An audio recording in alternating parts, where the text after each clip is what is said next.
Olá, servidor público, olá, cidadão. Estamos iniciando mais um programa Cidadania e Serviço Público. Um programa da Federação das Entidades de Servidores Públicos do Estado de São Paulo. Um programa que discute com você, servidor, com você, cidadão, cidadania e serviço público. Hoje o nosso convidado é o Rodrigo Espada. O Rodrigo é presidente da AFRESP, Associação dos Agentes Fiscais de Renda do Estado de São Paulo. E vai ser um papo muito gostoso, porque ele tem muita coisa para conversar com a gente. Voltamos já já.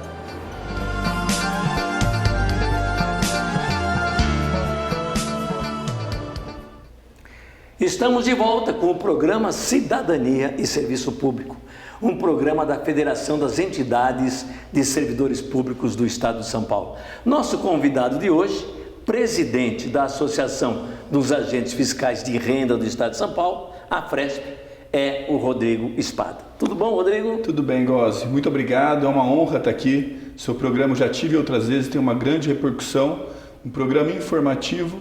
E se eu puder contribuir aqui com alguma informação que possa servir para a sociedade, eu vou ficar muito feliz. Como sempre. Muito obrigado. Você é agente fiscal de renda e preside a Associação de Fiscal de Renda. Para que o público entenda, no início, o que faz um fiscal de renda? Ótimo. O agente fiscal de rendas aqui no estado de São Paulo é o responsável, é a carreira responsável por carrear os recursos aos cofres públicos. Ele é responsável pelo exclusivo, uma atividade privativa de lançamento tributário, cobrança do crédito tributário. Então, para você ter uma ideia, para financiar o Estado é como se fosse um grande condomínio. O país é um grande condomínio, o Estado é um grande condomínio. E para financiar precisa de recursos. Esses recursos vêm através dos tributos.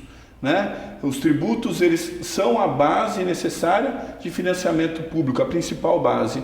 E o fiscal de rendas é responsável por esse importante trabalho para trazer os recursos aos cofres públicos, para que daí os governantes eleitos pelo povo possam escolher a destinação correta desse recurso. Então, o agente fiscal de rendas faz parte da própria fundação do Estado. Não há como ter o Estado sem realmente o tributo. Vocês estão ligados aqui, a Secretaria da Fazenda. Hoje é Secretaria da Fazenda e Planejamento do Estado de São Paulo, mas conhecida historicamente, os fiscais de rendas ficam na Secretaria da Fazenda do Estado de São Paulo. E o que é necessário para prestar concurso? Vocês são concursados. Concursados. Não é? Aliás, é bom que a gente diga isso, porque vira e mexe a gente ouve coisas diferentes. Não, é concurso público. Exatamente. Portanto, qualquer cidadão, quando tiver vagas e tiver o concurso, pode prestar o concurso. E precisa o quê para prestar o concurso para a gente, fiscal de renda? Isso mesmo, tem que cumprir alguns requisitos, É importante falar da importância do concurso público. O concurso público, ele dá autonomia, ele dá independência, ele traz uma impessoalidade, porque você sabe que na política é possível nomear alguns cargos, algumas pessoas para cargos comissionados. Só que seria muito temerário para a institucionalidade do nosso país, para a prestação perene do serviço público, que todo o quadro de servidores públicos fosse de livre nomeação. Então, é importante que as políticas, principalmente a parte técnica, sejam políticas de Estado e não de governos, de plantão. Que essas políticas sejam perenes, que não tenham desmonte de um governo para o outro. Para prestar o concurso público de agente fiscal de rendas, acredito que não é nada demais, é você ser maior de idade e ter uma formação superior específica e passar por um concurso, uma prova, um exame médico admissional que mostra que você está apto. Da formação superior, a legislação que regula a nossa carreira, ela coloca alguns cursos em lei que tem a garantia da admissibilidade no concurso. Em regra, o concurso é de ampla concorrência, porque o secretário da Fazenda ele abre para qualquer formação com no mínimo 4 anos de formação. Então, excetuando aqueles quadros de tecnólogo, é possível prestar o concurso para agente fiscal de rendas com curso superior. A AFRESP tem quantos anos de existência? Estamos completando 71 anos agora, no dia 28 de fevereiro de 2019. Então temos 70 anos completos, é uma das entidades, acho que, mais antigas do país. Verdade. A entidade de vocês, a Fresp, ela reúne os agentes fiscais de renda, mas ela tem um grande trabalho, especialmente agora com a questão de reforma tributária. Eu sei que vocês têm um estudo, participam de comissões, de organizações a respeito da reforma tributária. Queria que você falasse um pouquinho disso. Sim, porque a Fresp está preocupada com o agente fiscal de rendas, não só a qualidade de vida, que a gente tem plano de saúde, tem atividades sociais, esportivas, mas também se preocupa muito com a imagem pública do agente fiscal de rendas perante o governo e a sociedade. E para que a nossa imagem seja adequada, e a preocupação nossa é realmente de prestar um serviço público de excelência para a sociedade, a gente precisa ter uma matéria-prima adequada. Então a nossa matéria-prima é o tributo. Não tem como porque nós somos aplicadores da lei. Nós temos que aplicar a lei na exata medida, cobrar de cada um aquilo que é de direito, nem mais nem menos, que cada um pague aquilo que deve e foi definido em lei. Porém, se essa lei ela é inadequada, ou pelo menos que não tem uma eficiência ótima, a gente pode estar aplicando uma legislação que não traga justiça social. Então a preocupação da Fresp nesse sentido é sim melhorar o sistema tributário, que a nossa matéria-prima seja ideal, que seja a melhor possível e que assim o nosso trabalho se reverta em benefício da sociedade. Vocês tinham uma revista, sim, que eu vi num outro programa. Sim. Esse grupo continua? Continua. É o Movimento Viva que nós temos. Nós temos a revista Classe e o Movimento Viva. O Movimento Viva é justamente um grupo de AFRs que se preocupa com a questão da melhoria da tributação no país, né? A tributação, ela é, como eu disse, a própria fundação do Estado.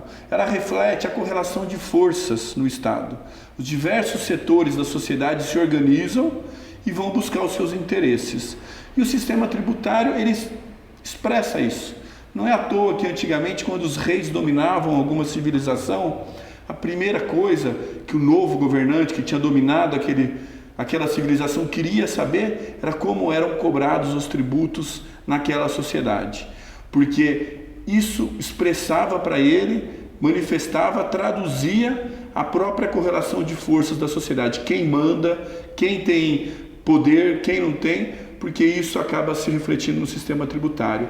E a nossa busca no Movimento Viva é essa, é que a gente tenha um modelo tributário justo, isonômico, transparente, simples, com segurança jurídica, que todo mundo saiba, né, o que está pagando, para que está pagando, e isso é importante. A gente precisa, para transformar o nosso país numa nação, que o cidadão esteja empoderado. O cidadão precisa saber quanto paga, por que paga, e ele se sinta cidadão de direito.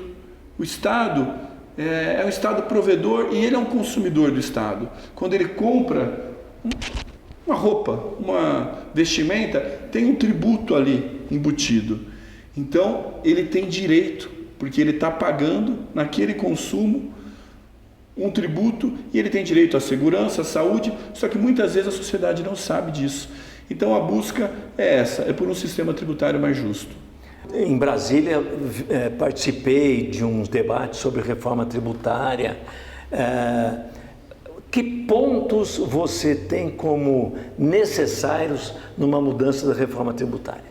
Olha, são vários. Para falar a verdade, a gente precisa resetar o nosso sistema. É uma reforma ampla, uma reforma profunda, porque o nosso modelo tributário, pelo menos vamos falar do ICMS, que é um tributo. O Código Tributário Nacional e o ICMS vieram no mesmo tempo, em 1966. Então nós temos um sistema tributário que completou mais de 50 anos e que ele vem durante esse período sofrendo acomodações. Como eu disse, a própria sociedade se organiza, clama e faz mudanças para atender seus interesses. E por conta dessas milhões de acomodações, o nosso modelo tributário é uma colcha de retalhos. É um modelo tributário complexo, é um modelo anacrônico, ele está ultrapassado. A gente não tem um modelo como os países mais modernos do mundo. O nosso modelo tributário é baseado fortemente no consumo, pouco na renda, o que fortalece a desigualdade social do nosso país. A gente tem um país com muita desigualdade social. E isso não é à toa, é a própria estrutura de arrecadação do país que incentiva essa continuidade. O sistema tributário nos países desenvolvidos, ele tem uma sistemática de distribuição de renda. Arrecada-se mais da renda e pouco do consumo. Quem pode mais, paga mais. Tem o princípio da capacidade contributiva. Para as pessoas mais leigas, é o caráter Robin Hoodiano do tributo. Ele tem que tirar do rico para dar para quem precisa. Então, nesse sentido, o nosso sistema tributário não cumpre esse papel. Ele onera as classes mais baixas e muitas vezes os mais favorecidos, eles têm sistemáticas próprias, benefícios fiscais. Vou dar um exemplo simples, muito simples. Então, um chefe de família que trabalha a vida toda e pensa na sua aposentadoria, ele junta dinheiro, a primeira coisa que ele faz é comprar a casa própria. Paga um financiamento daquilo, com nenhum benefício fiscal, e paga. Nos Estados Unidos, por exemplo, em alguns países, a hipoteca tem uma redução do tributo pago pela hipoteca. No Brasil, não. Aí ele pensa na aposentadoria, ele junta um pouquinho mais de dinheiro e compra uma outra casa para alugar, para ter uma garantia, para financiar a aposentadoria dele. Desse aluguel, dependendo da renda dele, ele tem que pagar 27,5% de imposto de renda, 27,5%. Num trabalhador da classe baixa. Aí você pega, por exemplo, uma pessoa mais abastada, que tem vários imóveis, ela monta uma holding, uma empresa de administração de imóveis, coloca esses imóveis lá e paga sobre essa renda de aluguéis, a mesma renda do aluguel daquele pessoa da classe baixa. Paga, em vez de 27,5%, 15%. Então já tem um benefício que vai favorecer essas pessoas que têm às vezes 20, 10 imóveis e montam uma empresa. Agora vamos além. Aí você pega não uma pessoa com 20 imóveis, você pega 20 pessoas com 20 imóveis cada, de alta renda, e eles montam um fundo imobiliário. Aí esse fundo imobiliário administra esses imóveis e paga 0 de imposto de renda. 0. Então as pessoas mais abastadas, elas têm acesso a mecanismos que diminuem a tributação e favorecem a acumulação de renda. Então é a transferência da renda do pobre para o rico. Então é verdadeira a história de que quem tem muito paga muito menos de quem tem pouco. Sim, isso são dados, não sou eu que estou falando, é econometria. Você pega as classes baixas no Brasil, elas pagam aproximadamente 40%, 50% da renda, chega a 50% de tributos. E as pessoas mais ricas, pelos cálculos, pagam de aproximadamente 9% da sua renda em tributos. Isso é uma questão assim, porque a pessoa que ganha pouco, ela gasta tudo. Ela não faz poupança, é difícil fazer poupança. Ela gasta, porque ela precisa para sobrevivência. E a nossa tributação está baseada no consumo. Em consumos de produtos básicos, às vezes como energia elétrica, combustível, telefonia, 25%. Mas eu posso dizer para você, Gose, que hoje, com a tecnologia, existem mecanismos muito mais eficazes de promover a justiça fiscal. Porque, mesmo sobre produtos da cesta básica ou medicamento, acredito que quem tem condição deve pagar. Deve pagar. Por exemplo, a gente desonera a carne. Desonera a carne, não cobra ICMS da carne. A pessoa de baixa renda, ela consome 2 quilos de carne por mês. Estou chutando. Deve ser 2 quilos de carne por mês. Só que o rico, ele consome 15 quilos de carne por mês. Então o benefício fiscal sobre a carne é maior para o rico do que para o pobre em termos absolutos. O cara que come num restaurante chique do Jardins... Não é tão simples. Não é tão simples. Pagando R$150 o prato, em um prato de carne, numa churrascaria, R$100, ele vai ter o benefício e ele tem capacidade contributiva. O melhor, a nosso ver, é um modelo que se chama ICMS personalizado ou IVA personalizado, que já é possível. É uma tese de doutorado de um auditor fiscal do Rio Grande do Sul, chamado Giovanni Padilha, que trouxe da Espanha esse modelo, que já está sendo aplicado na Colômbia, em países da Europa, no Maranhão, aqui no estado do Maranhão, que é simples. Tributa tudo, o alíquota uniforme. A pessoa que é de baixa renda, ela coloca o CPF dela na compra, como a gente faz hoje. Não tem a nota fiscal paulista? Sim. Quer o CPF na nota? Então coloca o CPF na nota. Aí há assim um cálculo de quanto aquelas pessoas de baixa renda que têm o CPF cadastrado em programas de baixa renda comprovados, quanto que ele pagou de imposto. E devolve-se para aquela pessoa específica o valor da carga tributária total até o limite do consumo da renda dele. Aí você está realmente promovendo a justiça fiscal. Você pode desonerar totalmente a carga tributária daquela pessoa que ganha até um salário mínimo ou até você 2 vai salários. Direto no ponto, na vai verdade. Direto ao ponto. E aí você também evita um problema que é enorme no nosso país: a complexidade tributária. Porque a gente fica cheio de casuísmos. Então você entra num supermercado, essas questões, esse produto tem uma alíquota, esse tem outro, esse é isento, esse é outro. Para as empresas, isso é um caos, porque gera custos para você calcular quanto é que tem que pagar, é tudo difícil. A legislação é complexa, cada estado é uma tributação, cada município, quem está comprando, quem está vendendo é do simples, não é? Então isso gera uma complexidade infinita e custos. É o custo Brasil que a gente fala custo Brasil, o que é? São esses custos que estão no nosso sistema e que a gente muitas vezes não vê, é invisível, mas torna o nosso país mais pobre, mais complexo, gera insegurança jurídica, o judiciário está atolado de questões tributárias, porque cada um dá uma interpretação distinta a uma infinidade de normas, cada um interpreta da forma que lhe é mais favorável e vai se dirimir isso no judiciário. Então, penso que a gente precisa de uma legislação simples, transparente, que todo mundo entenda, e isso vai melhorar para todo mundo, porque do jeito que está hoje, as empresas perdem, porque elas têm que lidar com essa custo de conformidade e insegurança jurídica.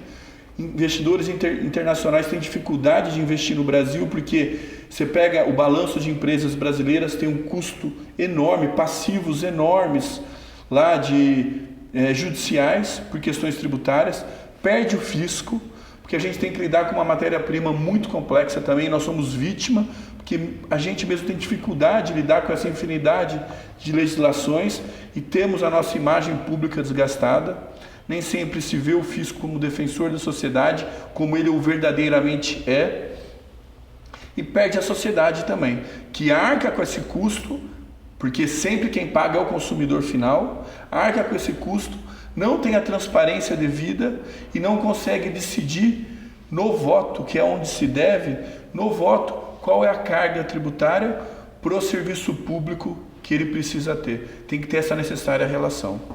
Agora eu vou aproveitar uns minutinhos para mudar um pouquinho de assunto aí com você. Eu sei que vocês diretamente não são arrecadadores, não trabalham com previdência. Sim.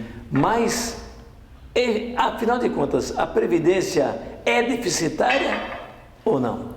Olha, se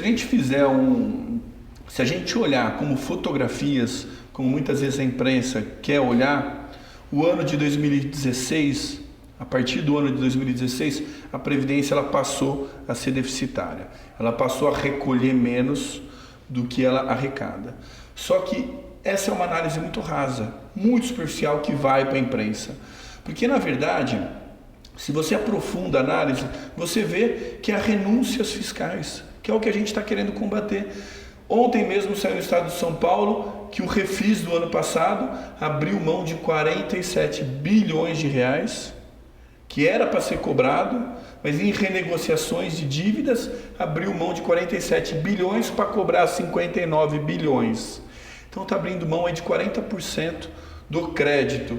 Poxa, isso é um desestímulo para quem paga corretamente. Então há um incentivo com refis, renegociação de dívidas a cada 2 anos, para que haja um planejamento das empresas a não pagar para entrar numa renegociação. E isso está na própria matéria, que mais de 50% dos 130 mil contribuintes que aderiram a esse refis já tem mais de um refis, 3, 4 refis.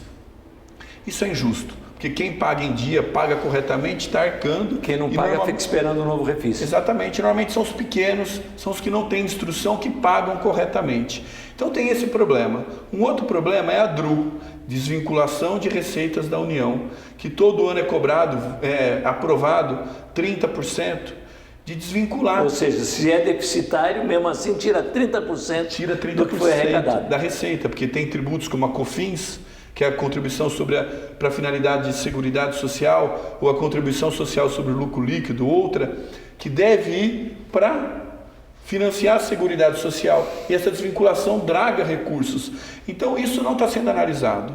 E uma outra questão é que, se você pegar dados históricos do Ministério da Fazenda, de 2000 até 2015, a Previdência foi superavitária todo ano. Somando nisso, mais de 3 trilhões de reais. Por enquanto está sobrando dinheiro ainda. 3 trilhões. Para onde foi esse recurso? Foi para construir prédios, para financiar empresas estatais, para várias coisas que está beneficiando toda a sociedade. Esse recurso é da Previdência. Tem que ter um crédito, tem que retornar isso. E se isso não tivesse a desvinculação da receita, que é 1 bilhão e 400 nos últimos 15 anos, e as renúncias fiscais, não seria deficitário. Rodrigo, nós vamos dar um intervalo e voltamos com reflexões já.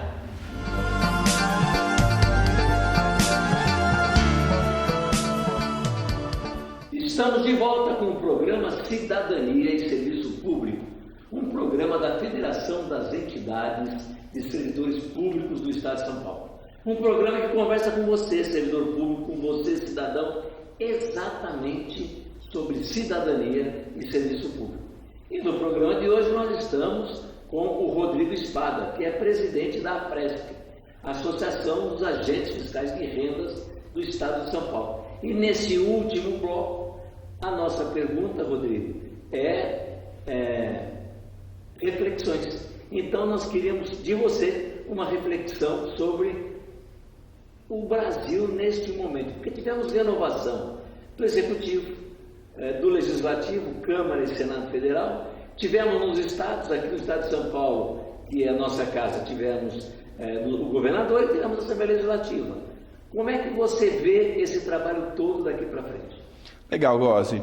Como você mesmo citou, houve mudança agora no parlamento, tirando a questão municipal, estadual e federal, tudo foi alterado nessa eleição. E a renovação foi muito grande. Na Assembleia Legislativa, por exemplo, 54% dos deputados mudaram. Na Câmara também mudou bastante coisa. Governador novo, presidente novo. Então a gente tem um novo cenário político. E eu vejo que essa mudança acentuada, ela se deu muito pela maior participação da população no debate. Me parece que esse debate foi despertado em grande parte por conta das redes sociais.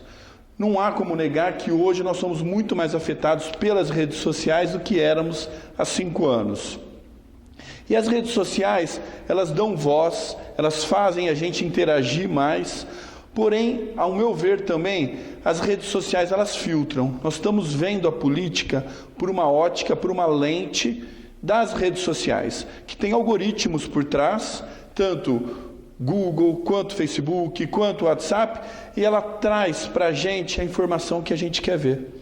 Conforme você assiste os vídeos, curte, ela percebe a sua interação com a internet e te traz um reforço da sua própria opinião.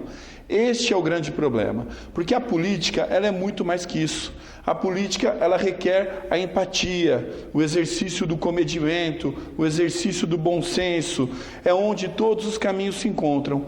E a rede social é justamente o contrário, ela cria grupos, cria clãs. clusters, onde você acaba se juntando com pessoas iguais a você, mesmo em redes sociais, em WhatsApp, por exemplo. Haja visto como os grupos de família têm tantos problemas de briga, porque lá tem laços que não são laços ideológicos, são laços sanguíneos. Então, por isso a gente acaba, pela rede social, tendo uma visão, a meu ver, infantilizada da política. Nós temos um certo infantilismo, uma visão maniqueísta do bem contra o mal. Então a gente só vê a nossa própria opinião nas redes sociais ecoadas, e isso faz a gente ter a convicção que nós estamos certos e o outro está sempre errado. Então tem esse maniqueísmo. E a política é muito mais que isso. E uma outra questão que eu acho que é importante, como a gente está num programa de cidadania e serviço público, é que há um consenso de demonização do serviço público. Me parece que as redes sociais ou a mídia, ela reforça isso da demonização do serviço público. O que é, a meu ver, uma visão muito estreita, limitada e míope.